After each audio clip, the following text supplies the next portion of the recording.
صحیح بخاری حدیث نمبر 7۔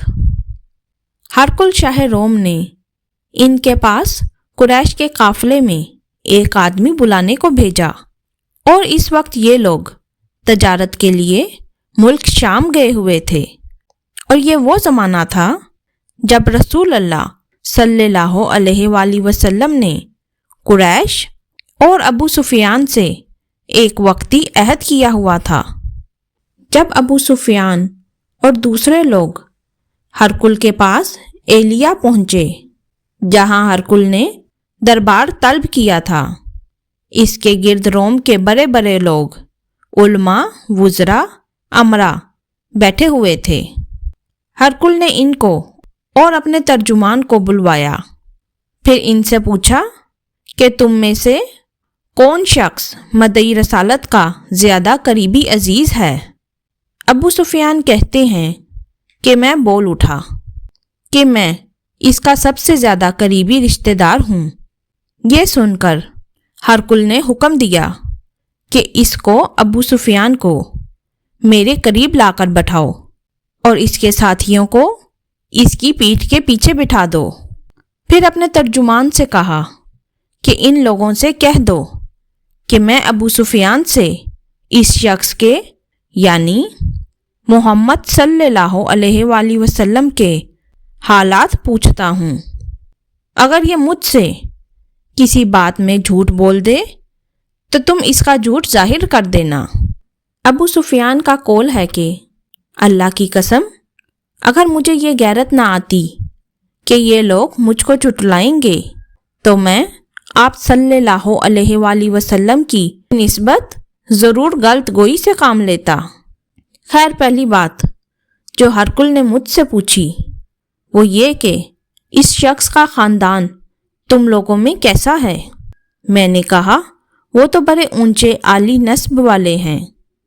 کہنے لگا اس سے پہلے بھی کسی نے تم لوگوں میں ایسی بات کہی تھی؟ میں نے کہا نہیں۔ کہنے لگا اچھا، اس کے بروں میں کوئی بادشاہ ہوا ہے؟ میں نے کہا نہیں۔ پھر اس نے کہا بڑے لوگوں نے اس کی پیروی اختیار کی ہے یا کمزوروں نے؟ میں نے کہا نہیں، کمزوروں نے۔ پھر کہنے لگا اس کے تابع دار روز بھرتے ہیں یا کوئی ساتھی پھر بھی جاتا ہے؟ میں نے کہا نہیں۔ کہنے لگا کہ کیا اپنے اس دعوے نبوت سے پہلے کبھی کسی بھی موقع پر اس نے جھوٹ بولا ہے؟ میں نے کہا نہیں۔ اور اب ہماری اس سے صلح کی ایک مقررہ مدت ٹھہری ہوئی ہے، معلوم نہیں وہ اس میں کیا کرنے والا ہے۔ ابو سفیان کہتے ہیں میں اس بات کے سوا اور کوئی جھوٹ اس گفتگو میں شامل نہ کر سکا۔ ہرقل نے کہا کیا تمہاری اس سے کبھی لڑائی بھی ہوتی ہے؟ ہم نے کہا کہ ہاں۔ بولا پھر تمہاری اور اس کی جنگ کا کیا حال ہوتا ہے؟ میں نے کہا لڑائی ڈول کی طرح ہے، کبھی وہ ہم سے میدان جنگ جیت لیتے ہیں اور کبھی ہم ان سے جیت لیتے ہیں۔ ہرقل نے پوچھا وہ تمہیں کس بات کا حکم دیتا ہے؟ میں نے کہا وہ کہتا ہے کہ صرف ایک اللہ ہی کی عبادت کرو، اس کا کسی کو شریک نہ بناؤ، اور اپنے باپ دادا کی شرک کی باتیں چھوڑ دو، اور ہمیں نماز پڑھنے، سچ بولنے، پرہیزگاری اور صلح رحمی کا حکم دیتا ہے۔ یہ سب سن کر پھر ہرقل نے اپنے ترجمان سے کہا کہ ابو سفیان سے کہہ دے کہ میں نے تم سے اس کا نسب پوچھا تو تم نے کہا کہ وہ ہم میں عالی نسب ہے، اور پیغمبر اپنی قوم میں عالی نسب ہی بھیجے جایا کرتے ہیں۔ میں نے تم سے پوچھا کہ دعوے نبوت کی یہ بات تمہارے اندر اس سے پہلے کسی اور نے بھی کہی تھی تو تم نے جواب دیا کہ نہیں۔ تب میں نے اپنے دل میں کہا کہ اگر یہ بات اس سے پہلے کسی نے کہی ہوتی تو میں سمجھتا کہ اس شخص نے بھی اسی بات کی تقلید کی ہے جو پہلے کہی جا چکی ہے۔ میں نے تم سے پوچھا کہ اس کے بروں میں کوئی بادشاہ بھی گزرا ہے؟ تم نے کہا کہ نہیں۔ تو میں نے دل میں کہا کہ ان کے بزرگوں میں سے کوئی بادشاہ ہوا ہوگا تو کہہ دوں گا کہ وہ شخص اسی بہانہ اپنے آباء و اجداد کی بادشاہت اور ان کا ملک دوبارہ حاصل کرنا چاہتا ہے۔ اور میں نے تم سے پوچھا کہ اس بات کے کہنے یعنی پیغمبری کا دعویٰ کرنے سے پہلے تم نے کبھی اس کو دروغ گوئی کا الزام لگایا ہے؟ تم نے کہا کہ نہیں۔ تو میں نے سمجھ لیا جو شخص آدمیوں کے ساتھ دروغ گوئی سے بچے وہ اللہ کے بارے میں کیسے جھوٹ بات کہہ سکتا ہے؟ اور میں نے تم سے پوچھا کہ بڑے لوگ اس کے پیرو ہوتے ہیں یا کمزور آدمی؟ تم نے کہا کمزوروں نے اس کی اتباع کی ہے۔ تو دراصل یہی لوگ پیغمبروں کے متبعین ہوتے ہیں۔ اور میں نے تم سے پوچھا کہ اس کے ساتھی بڑھ رہے ہیں یا کم ہو رہے ہیں؟ تم نے کہا وہ بڑھ رہے ہیں، اور ایمان کی کیفیت یہی ہوتی ہے حتیٰ کہ وہ کامل ہو جاتا ہے۔ اور میں نے تم سے پوچھا کہ آیا کوئی شخص اس کے دین سے ناخوش ہو کر مرتد بھی ہو جاتا ہے؟ تم نے کہا نہیں۔ تو ایمان کی خاصیت بھی یہی ہے جن کے دلوں میں اس کی مسرت رچ بس جائے وہ اس سے لوٹا نہیں کرتے۔ اور میں نے تم سے پوچھا کہ آیا وہ کبھی عہد شکنی کرتے ہیں؟ تم نے کہا نہیں۔ پیغمبروں کا یہی حال ہوتا ہے، وہ عہد کی خلاف ورزی نہیں کرتے۔ اور میں نے تم سے کہا کہ وہ تم سے کس چیز کے لیے کہتے ہیں؟ تم نے کہا کہ وہ ہمیں حکم دیتے ہیں کہ اللہ کی عبادت کرو، اس کے ساتھ کسی کو شریک نہ ٹھہراؤ، اور تمہیں بتوں کی پرستش سے روکتے ہیں، سچ بولنے اور پرہیزگاری کا حکم دیتے ہیں۔ لہٰذا اگر یہ باتیں جو تم کہہ رہے ہو سچ ہیں تو عنقریب وہ اس جگہ کا مالک ہو جائے گا کہ جہاں میرے یہ دونوں پاؤں ہیں۔ مجھے معلوم تھا کہ وہ پیغمبر آنے والا ہے، مگر مجھے یہ معلوم نہیں تھا کہ وہ تمہارے اندر ہوگا۔ اگر میں جانتا کہ اس تک پہنچ سکوں گا تو اس سے ملنے کے لیے ہر تکلیف گوارا کرتا۔ اگر میں اس کے پاس ہوتا تو اس کے پاؤں دھوتا۔ ہرقل نے رسول اللہ صلی اللہ علیہ وآلہ وسلم کا وہ خط منگوایا جو آپ نے دھیا کلبی رضی اللہ تعالی عنہ کے ذریعے حاکم بصرہ کے پاس بھیجا تھا، اور اس نے وہ ہرقل کے پاس بھیج دیا تھا۔ پھر اس کو پڑھا تو اس میں لکھا تھا، اللہ کے نام کے ساتھ جو نہایت مہربان اور رحم والا ہے۔ اللہ کے بندے اور اس کے پیغمبر محمد صلی اللہ علیہ وآلہ وسلم کی طرف سے یہ خط ہے، شاہ روم کے لیے۔ اس شخص پر سلام ہو جو ہدایت کی پیروی کرے۔ اس کے بعد میں آپ کے سامنے دعوت اسلام پیش کرتا ہوں۔ اگر آپ اسلام لے آئیں گے تو دین و دنیا میں سلامتی نصیب ہوگی، اللہ آپ کو دوہرا ثواب دے گا، اور اگر آپ میری دعوت سے روگردانی کریں گے تو آپ کی رعایا کا گناہ بھی آپ ہی پر ہوگا۔ اور اے اہل کتاب، ایک ایسی بات پر آ جاؤ جو ہمارے اور تمہارے درمیان یکساں ہے، وہ یہ کہ ہم اللہ کے سوا کسی کی عبادت نہ کریں اور کسی کو اس کا شریک نہ ٹھہرائیں، اور نہ ہم میں سے کوئی کسی کو اللہ کے سوا اپنا رب بنائے۔ پھر اگر وہ اہل کتاب اس بات سے منہ پھیر لیں تو مسلمانوں، تم ان سے کہہ دو کہ تم مانو یا نہ مانو، ہم تو ایک اللہ کی اطاعت کریں گے۔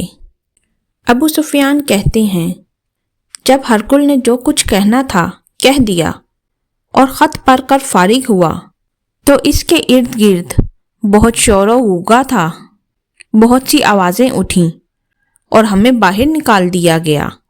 تب میں نے اپنے ساتھیوں سے کہا کہ ابو کبشہ کے بیٹے نبی کریم صلی اللہ علیہ وآلہ وسلم کا معاملہ تو بہت بھر گیا، دیکھو تو اس سے تو بنی اصغر روم کا بادشاہ بھی ڈرتا ہے۔ مجھے اس وقت سے اس بات کا یقین ہو گیا کہ نبی کریم صلی اللہ علیہ وآلہ وسلم عن قریب غالب ہو کر رہیں گے، حتیٰ کہ اللہ نے مجھے مسلمان کر دیا۔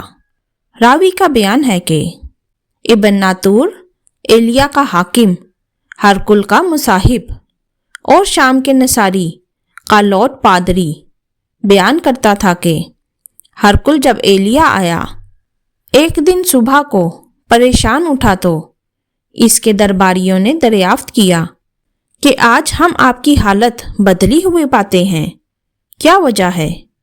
ابن ناطور کا بیان ہے کہ ہرقل نجومی تھا، علم نجوم میں وہ پوری مہارت رکھتا تھا۔ اس نے اپنے ہم نشینوں کو بتایا کہ میں نے آج رات ستاروں پر نظر ڈالی تو دیکھا کہ ختنہ کرنے والوں کا بادشاہ ہمارے ملک پر غالب آ گیا ہے۔ بھلا اس زمانے میں کون لوگ ختنہ کرتے ہیں؟ انہوں نے کہا کہ یہود کے سوا کوئی ختنہ نہیں کرتا، سو اس کی وجہ سے پریشان نہ ہوں۔ سلطنت کے تمام شہروں میں یہ حکم لکھ بھیجیے کہ وہاں جتنے یہودی ہوں سب قتل کر دیے جائیں۔ وہ لوگ انہی باتوں میں مشغول تھے کہ ہرقل کے پاس ایک آدمی لایا گیا جسے شاہ غسان نے بھیجا تھا۔ اس نے رسول اللہ صلی اللہ علیہ وآلہ وسلم کے حالات بیان کیے۔ جب ہرقل نے سارے حالات سن لیے تو کہا کہ جا کر دیکھو وہ ختنہ کیے ہوئے ہیں یا نہیں۔ انہوں نے اسے دیکھا تو بتلایا کہ وہ ختنہ کیا ہوا ہے۔ ہرقل نے جب اس شخص سے عرب کے بارے میں پوچھا تو اس نے بتلایا کہ وہ ختنہ کرتے ہیں۔ تب ہرقل نے کہا کہ یہی محمد صلی اللہ علیہ وآلہ وسلم اس امت کے بادشاہ ہیں جو پیدا ہو چکے ہیں۔ پھر اس نے اپنے ایک دوست کو رومیہ خط لکھا اور وہ بھی علم نجوم میں ہرقل کی طرح ماہر تھا۔ پھر وہاں سے ہرقل حمص چلا گیا۔ ابھی حمص سے نکلا نہیں تھا کہ اس کے دوست کا خط اس کے جواب میں آ گیا۔ اس کی رائے بھی نبی کریم صلی اللہ علیہ وآلہ وسلم کے ظہور کے بارے میں ہرقل کے موافق تھی کہ محمد صلی اللہ علیہ وآلہ وسلم واقعی پیغمبر ہیں۔